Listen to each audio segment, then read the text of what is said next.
Welcome, and thank you for tuning in. You are listening to the Beyond 50 radio program. I'm Daniel Davis.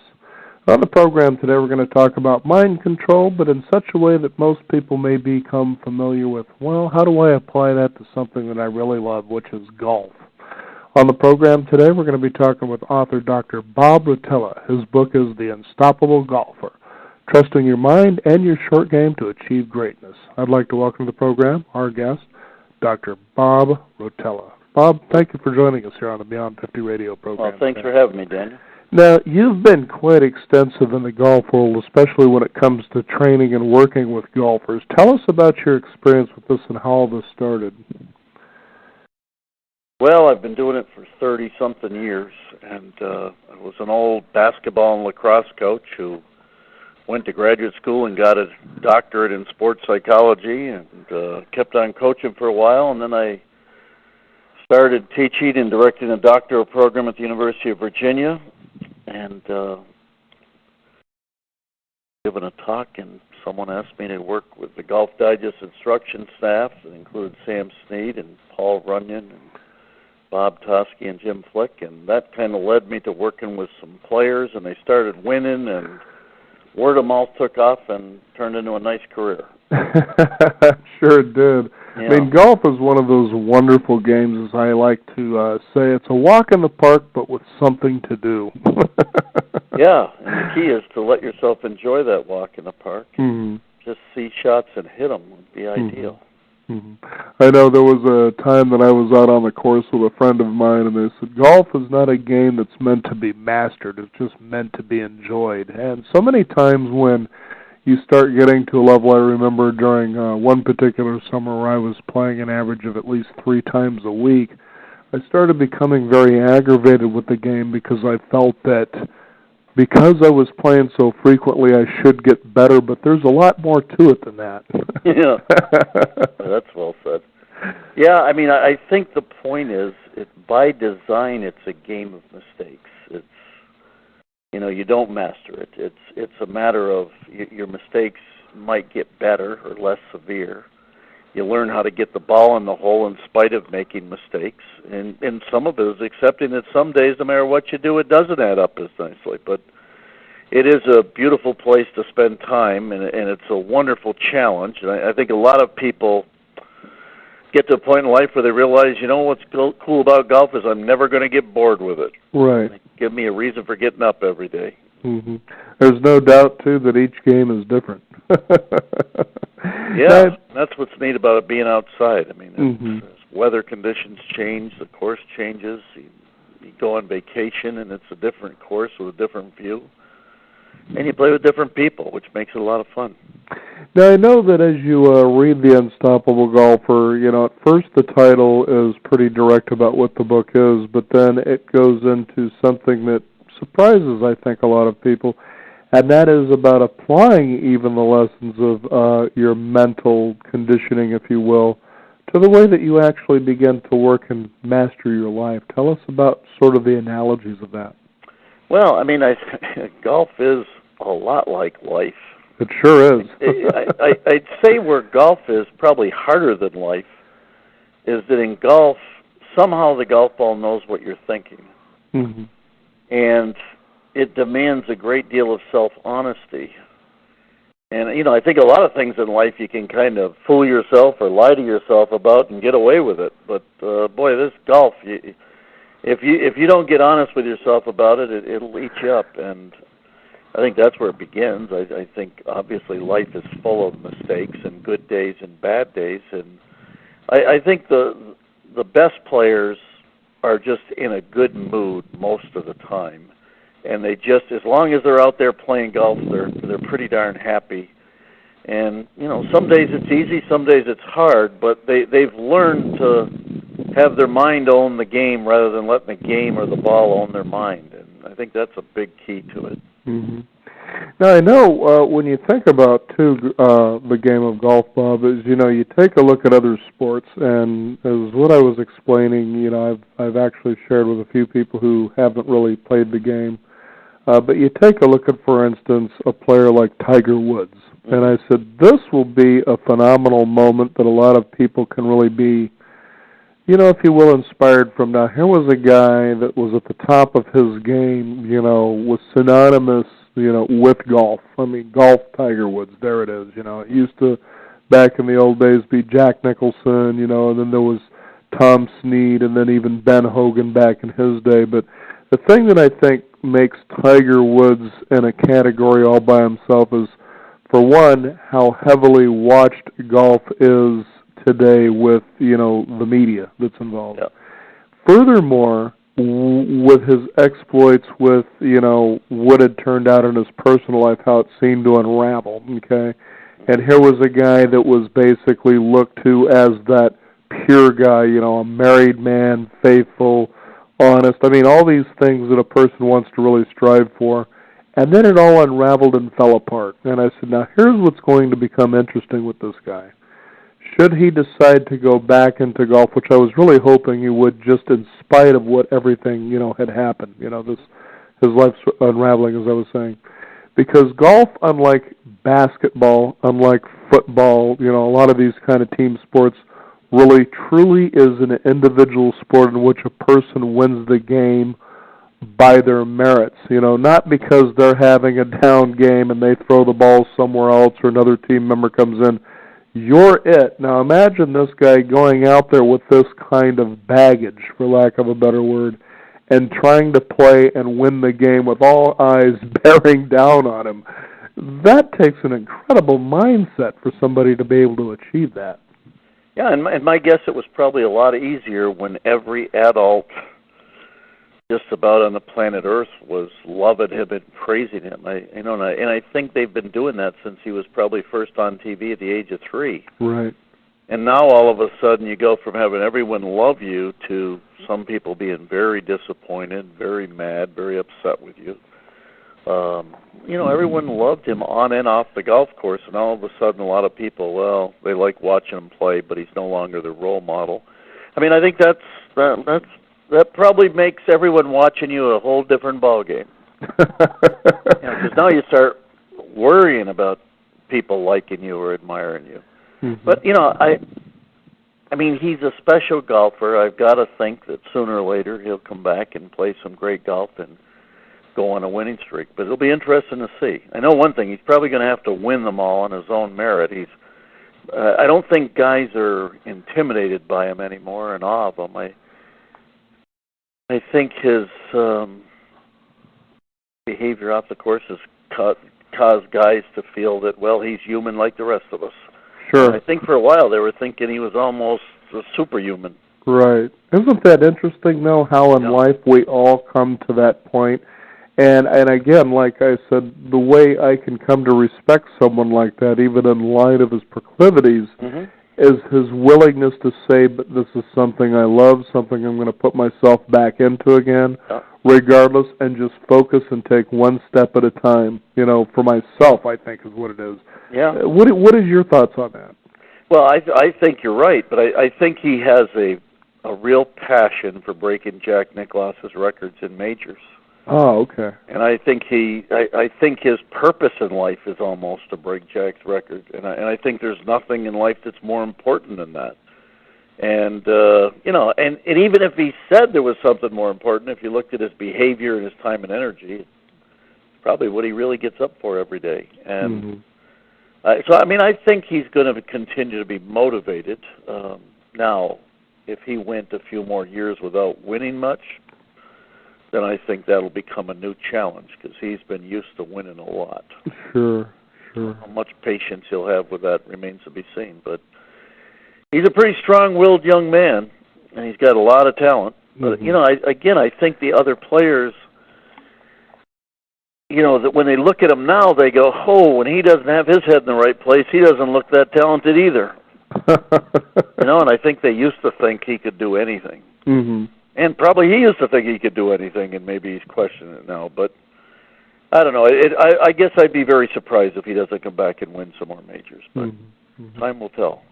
Now, describe how you begin to work with somebody on the mental aspects, not just of the game, but again, this really goes into their lives because if you go out on the course and you can't enjoy what you're doing, you can't really be in the moment of what you're doing. golf will certainly be the tattletale about what's going on. You know, your mind drifted this way, and so does the ball. Well, and I think that's where Jack Nicklaus, I would say to this point, is the greatest player ever. Okay. I'd say the lesson he's taught us all is that balance plays a very important role. Having a very solid marriage, having a great relationship with your kids, enjoying your grandchildren, having some other activities, in his case, golf course design and other businesses going on. I mean, golf was just a piece of his life. He didn't make it his everything. Mm-hmm. And he didn't give up everything else in life in order to be good at it. So, I mean, I think balance is certainly a place to start. If your whole being and identity is based on golf, this game gets hard. I mean, those little putts get difficult. So, I mean, that'd be a real good place to start. I think, second of all, it helps to have a philosophy of life that's fairly healthy. You know, where you're looking for long-term health, happiness, and success rather than just looking for success. You know, I think you begin with a lot of conversations about those topics, that's for sure.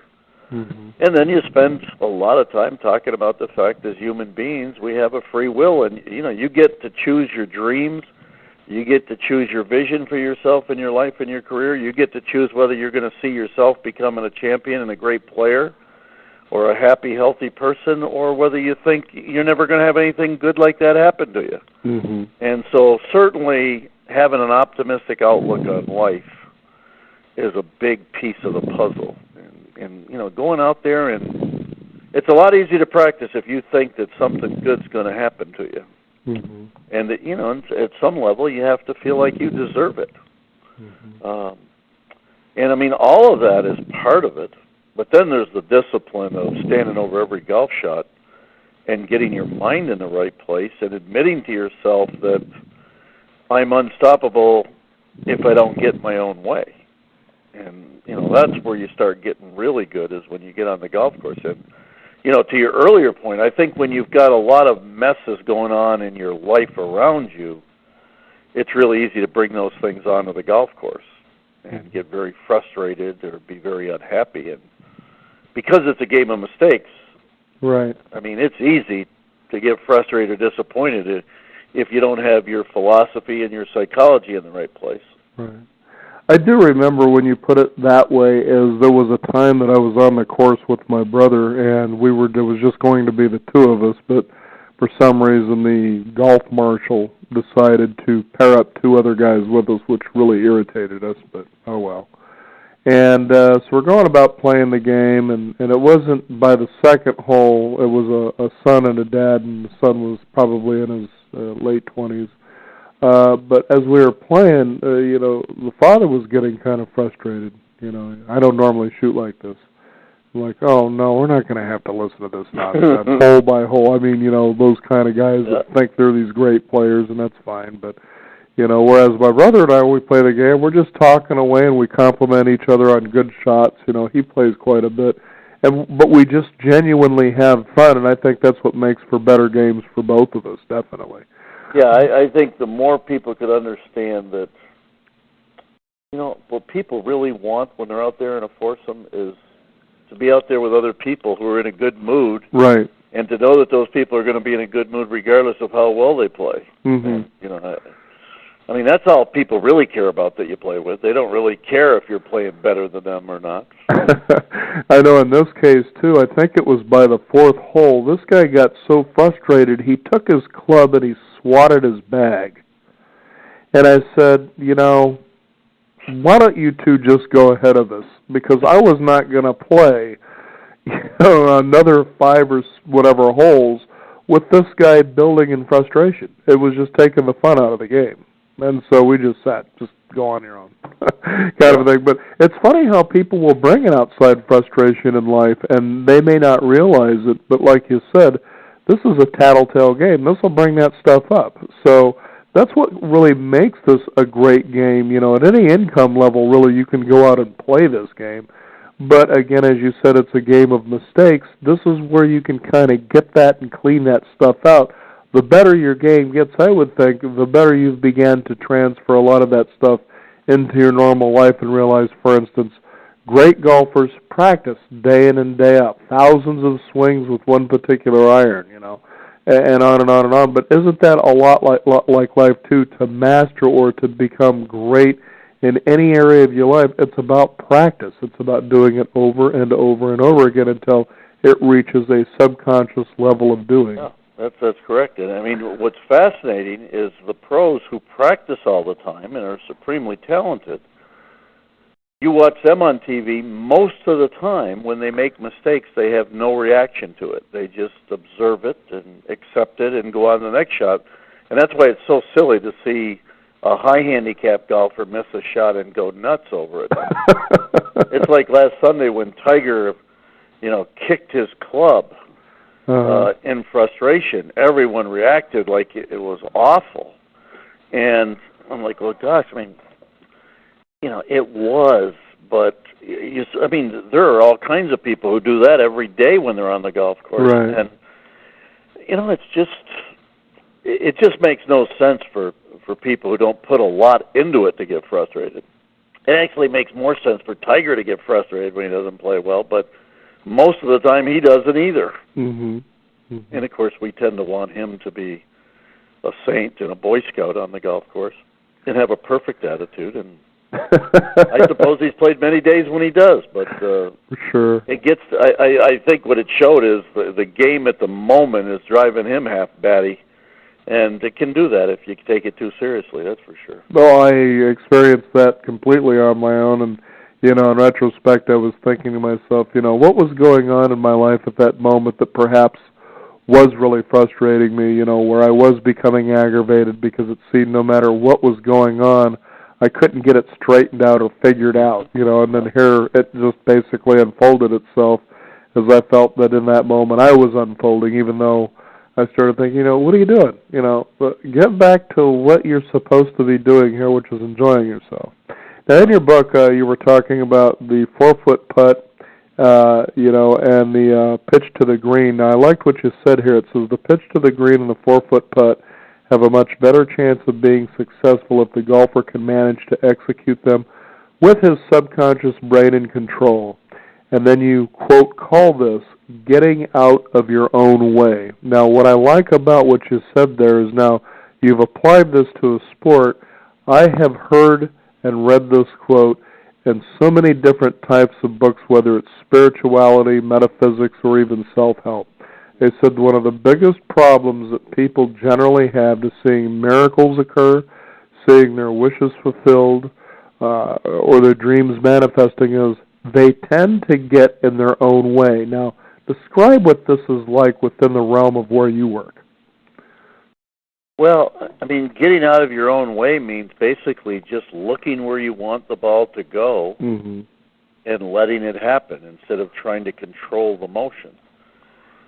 Just like you would if you were going to throw a ball to someone underhanded.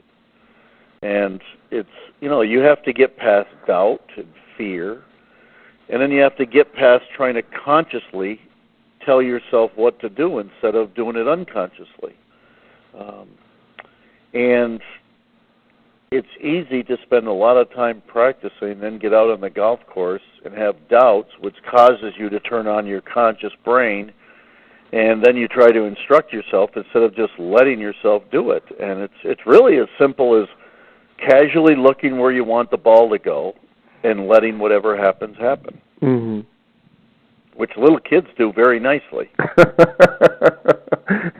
what's cool about the game is little kids do it and real old people do it. And right. Everybody in between is tied up in knots. Okay. I like the story that you talk about in your book when you say there are a few athletes like Ben Crenshaw or even, and it was interesting that you brought up John McEnroe of tennis. Mm-hmm. What you were talking about there is how these people in the earlier rounds would tend to kind of play, average to mediocre games, but as they would increase, getting toward finals, they would start jumping into a whole new gear, and they would become unconscious. And I'd even describe this to my son as we would go out. I remember the first time I took him out really golfing. It wasn't just putt-putt golfing, but row golfing. And I said, now, here's what your goal is today. It's to have that one Zen shot. Okay, that was just Yep. my analogy. That one Zen shot is going to make this whole day and this whole round of golf worth it. And he says, "What's a Zen shot?" And it's just as God was listening to his question, you heard somebody screaming off in the distance. And I said, "That's a Zen shot right there." Now, we couldn't see or know what this guy did, but you could tell by the excitement something miraculous had happened.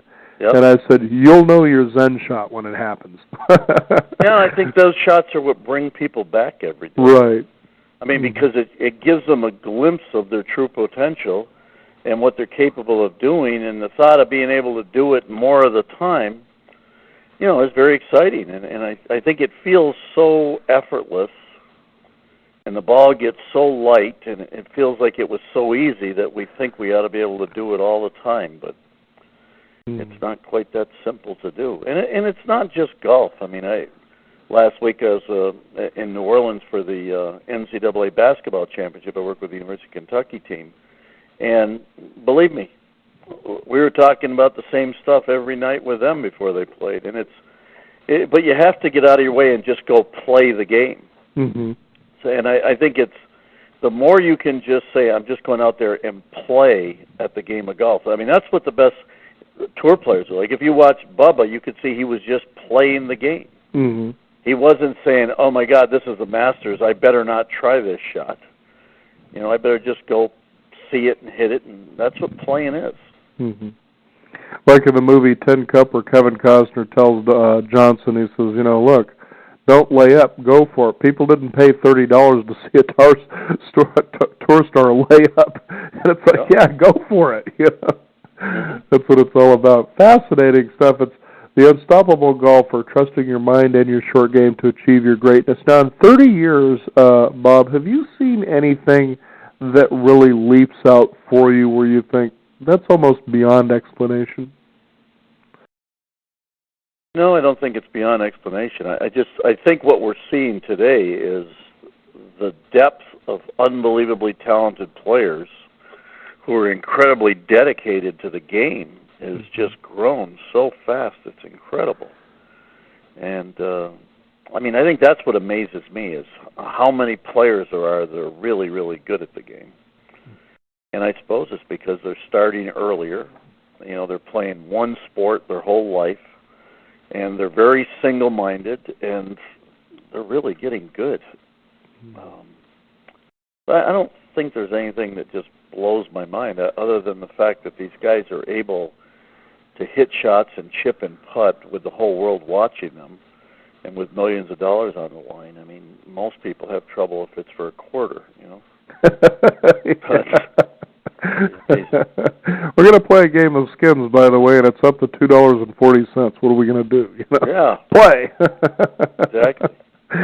Oh, fascinating stuff, the Unstoppable Golfer. Now, do you have a website people can find out more information? Yeah, drbobrotella.com. Very good. Dr. Bob Rotella, thank you for joining us here on the Beyond 50 radio program. Nice being with you, Danny. You take care. You too. Thank you. Bye-bye. Again, the book is The Unstoppable Golfer, Trusting Your Mind and Your Short Game to Achieve Greatness. I'm Daniel Davis. Be sure to visit us at our website at beyond50radio.com. That is the number 50. We do have a free weekly e-newsletter. Also be sure to visit us at our blog as well. Thank you again for tuning in. This is the Beyond 50 radio program. Remember, live your day past halfway.